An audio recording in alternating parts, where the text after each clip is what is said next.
আজই ডাউনলোড করুন আর এনজয় করুন আপনার পছন্দের শো। তোর বউয়ের ফাঁড়া আছে।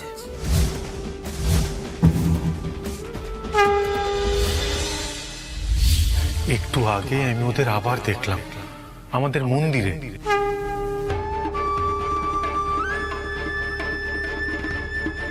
আমি বা কেন ওদের বারবার দেখতে পাচ্ছি? আমার না রূপের জন্য বড্ড চিন্তা হচ্ছে। প্রভু, তুমি তো অন্তর্যামী, সবই তুমি জানো। গোরা যে বর্ণনা দিল তাতে এই তিন সাধুকে তো আমিও একবার দেখেছিলাম।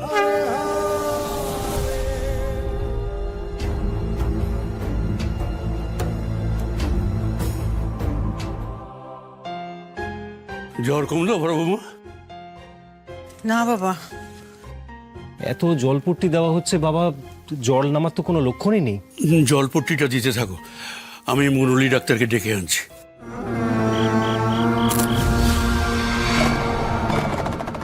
ডাক্তার কিছু করতে পারবে না। মহাপ্রভুর পায়ে ছুঁয়ে ওর মাথায় গঙ্গা জল ঢাল, দেখবি সেরে যাবে। এই জল নয়, এ তেজ। ও আর 5টা শিশুর মতো নয়, ওকে সামলে রাখিস।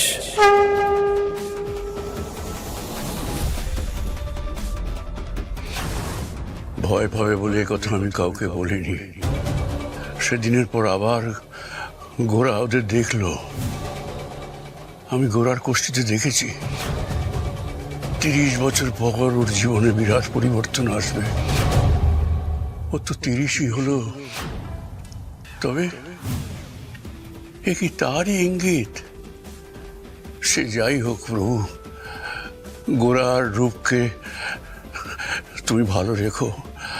ওরা এই পরিবারের আলো, তুমি দেখো যেন ওদের কোনো ক্ষতি না হয়। দেখো প্রভু, তুমি দেখো দেখো।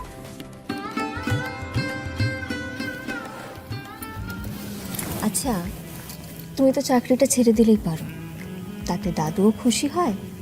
আর তোমার কি খাওয়া পড়ার অভাব? চাকরি ছাড়তে চাইলে কি আর ছাড়া যায় রূপ? নতুন কোম্পানিতে জয়েন করেছি, ওরাও খুব ভরসা করছে, এক্ষুনি ছাড়বে না। তাই? আর আমি যদি না ছাড়ি?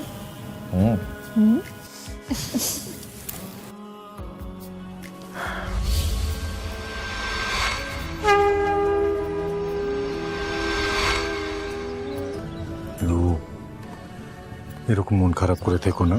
আমার কি ভালো লাগে বলো? আজ যেতেই হবে। আচ্ছা, 3 দিন পরেই তো উইকেন্ড, তখন তুমি আবার চলে আসবো, কথা দিচ্ছি। ওই একটু হাসো প্লিজ, আজ খুব ইম্পর্টেন্ট প্রেজেন্টেশন আছে একটা। খুব ভালো হবে। সে জানি, কিন্তু এই হাসিটা যদি না ঝরতো তাহলে কি হতো সেটা জানি না। অমনি না? তোর বউয়ের ফাঁড়া আছে।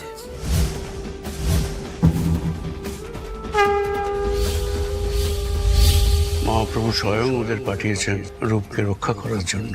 আচ্ছা শোনো রূপ, এই 3 দিন কিন্তু কোনো রকম কোনো হুজ্জুতি করবে না, আগুনের কাছে জলের কাছে যাবে না, কথা দাও। একবার হয়েছে বলে কি বারবার হবে তার কোনো মানে আছে? তাও রূপ, কথা দাও আমায়। বেশ, দিলাম কথা।